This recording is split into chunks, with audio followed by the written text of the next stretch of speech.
നമസ്കാരം, ET മലയാളത്തിലേക്ക് സ്വാഗതം. ഇന്ന് 2026 ഫെബ്രുവരി 16. കേരളത്തിലെ സ്വർണ്ണ വിപണിയിൽ കഴിഞ്ഞ രണ്ടാഴ്ചയായി നടക്കുന്നത് ശരിക്കും ഒരു വടംവലിയാണ്. ഫെബ്രുവരി 1 പവന് 1,17,760 രൂപ എന്ന സർവകാല റെക്കോർഡിൽ നിന്ന സ്വർണം ഇന്ന് എത്തി നിൽക്കുന്നത് 1,14,720 രൂപയിലാണ്. ഈ രണ്ടാഴ്ചക്കിടെ ഏകദേശം 3000 രൂപയുടെ വ്യത്യാസം. ഇത് വെറുമൊരു വിലക്കുറവാണോ അതോ വിപണി തളരുന്നതാണോ? നമുക്ക് കൃത്യമായി പരിശോധിക്കാം. നമ്മുടെ യൂട്യൂബ് കമന്റുകളിൽ പലരും ചോദിക്കുന്ന ഒരു പ്രധാന ചോദ്യമുണ്ട്. ബജറ്റിന് ശേഷം സ്വർണ്ണവില കുറയുമെന്ന് കരുതി കാത്തിരുന്നു, പക്ഷെ ഇപ്പോൾ വീണ്ടും കൂടുകയാണോ എന്ന്. സത്യത്തിൽ ഫെബ്രുവരി 2 സ്വർണ്ണവില 1,07,000 ഇടിഞ്ഞപ്പോൾ അത് വാങ്ങാൻ കിട്ടിയ നല്ലൊരു അവസരമായിരുന്നു. എന്നാൽ ആ ആശ്വാസം അധികം നീണ്ടു നിന്നില്ല. പിന്നീട് കണ്ടത് വളരെ വേഗത്തിലുള്ള ഒരു തിരിച്ചുകയറ്റമാണ്. ആഗോള വിപണിയിലെ ചലനങ്ങളാണ് ഇതിന്റെ പ്രധാന കാരണം. എന്തുകൊണ്ടാണ് സ്വർണ്ണവില നമ്മുടെ നിയന്ത്രണത്തിന് അപ്പുറം പോകുന്നത്? ഒന്നാമത്തെ കാര്യം അമേരിക്കയിലെ പണപ്പെരുപ്പമാണ്. US ഫെഡറൽ റിസർവ് പലിശ നിരക്കുകളിൽ മാറ്റം വരുത്തുമെന്ന സൂചനകൾ വരുമ്പോൾ ലോകമെമ്പാടുമുള്ള വൻകിട നിക്ഷേപകർ ഡോളറിൽ നിന്ന് പണം പിൻവലിച്ച് സ്വർണത്തിലേക്ക് മാറ്റുന്നു. ഡോളർ ദുർബലമാകുമ്പോൾ സ്വർണം ഒരു സുരക്ഷിത നിക്ഷേപമായി മാറുന്നു. രണ്ടാമത്തെ കാര്യം ഭൗമരാഷ്ട്രീയ സാഹചര്യങ്ങളാണ്.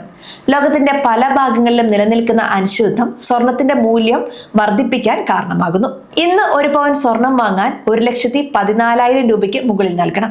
ഇതിനോടൊപ്പം GSTയും പണിക്കൂലിയും ചേരുമ്പോൾ ഒരു സാധാരണക്കാരന്റെ ബജറ്റ് പാളം തെറ്റുന്നുണ്ട്. പലരും കമന്റ് ബോക്സിൽ ചോദിക്കുന്നതാണ് മറ്റൊരു ചോദ്യം: ഇപ്പോൾ സ്വർണം വാങ്ങുന്നത് ലാഭമാണോ എന്ന്. ഇതിന് ഒരൊറ്റ ഉത്തരം നൽകാൻ കഴിയില്ല. നിങ്ങൾ ഉടനെ നടക്കാനിരിക്കുന്ന ഒരു വിവാഹത്തിനോ മറ്റോ വേണ്ടിയാണ് സ്വർണം വാങ്ങുന്നതെങ്കിൽ വില കുറയുന്ന ഓരോ ഘട്ടത്തിലും കുറേശ്ശെയായി വാങ്ങി വെക്കുന്നതാണ് ബുദ്ധി. കാരണം വിപണി എപ്പോൾ വേണമെങ്കിലും മുകളിലേക്ക് പോകാം. സ്വർണത്തോടൊപ്പം തന്നെ ശ്രദ്ധിക്കേണ്ട ഒന്നാണ് വെള്ളിയുടെ വില. ഫെബ്രുവരി തുടക്കത്തിൽ വെള്ളി കിലോയ്ക്ക് 4 ലക്ഷം രൂപ വരെ എത്തിയ വാർത്ത നമ്മൾ കണ്ടതാണ്. എന്നാൽ ഇന്ന് അത് 3 ലക്ഷത്തിലേക്ക് താഴ്ന്നിരിക്കുന്നു. സ്വർണത്തെ അപേക്ഷിച്ച് വെള്ളിയിൽ വലിയൊരിടിവ് ദൃശ്യമാണ്. വ്യവസായ ആവശ്യങ്ങൾക്കായി വെള്ളി ഉപയോഗിക്കുന്നത് കുറഞ്ഞതും വിപണിയിലെ ലാഭമെടുപ്പും ഇതിന് കാരണമായി വിദഗ്ധർ ചൂണ്ടിക്കാണിക്കുന്നുണ്ട്.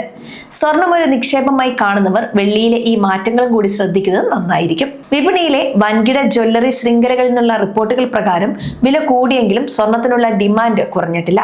കേരളത്തിലെ കല്യാണ സീസൺ പ്രമാണിച്ച് അഡ്വാൻസ് ബുക്കിംഗ് നടത്തുന്നവരുടെ എണ്ണവും വർദ്ധിച്ചിട്ടുണ്ട്. വില ഇനിയും കൂടുമെന്ന പേടിയാണ് പലരെയും ഇതിന് പ്രേരിപ്പിക്കുന്നത്. എന്നാൽ അന്ധമായി സ്വർണം വാങ്ങിക്കൂട്ടുന്നതിന് പകരം വിപണിയിലെ ട്രെൻഡുകൾ നിരീക്ഷിക്കണം. 1,17,000 എന്ന റെക്കോർഡ് ലെവലിലേക്ക് സ്വർണം വീണ്ടും എത്താൻ വലിയൊരു ആഗോള കാരണം കൂടി ഉണ്ടാകേണ്ടതുണ്ട്. നിക്ഷേപം എന്ന നിലയിൽ സ്വർണത്തെ കാണുന്നവർ ശ്രദ്ധിക്കേണ്ട ചില കാര്യങ്ങളുണ്ട്. ആഭരണങ്ങളായി വാങ്ങുമ്പോൾ നിങ്ങൾ പണിക്കൂലിയായി വലിയൊരു തുക നൽകേണ്ടി വരുന്നു. പിന്നീട് ഇത് വിൽക്കുമ്പോൾ ആ തുക നിങ്ങൾക്ക് തിരികെ ലഭിക്കില്ല. അതുകൊണ്ട് ലാഭം മാത്രം ലക്ഷ്യം വെക്കുന്നവർക്ക് ഗോൾഡ് ETFകളിലോ ഡിജിറ്റൽ ഗോൾഡോ കൂടുതൽ അനുയോജ്യമായേക്കാം. പണിക്കൂലി ലാഭിക്കാം എന്നതും സുരക്ഷിതമായി നിക്ഷേപിക്കാം എന്നതും ഇതിന്റെ ഗുണങ്ങളാണ്. ചുരുക്കത്തിൽ സ്വർണ്ണവിലയിൽ ഇപ്പോൾ കാണുന്ന ഈ കുറവ് ഒരു താൽക്കാലിക ആശ്വാസം മാത്രമാകാനാണ് സാധ്യത.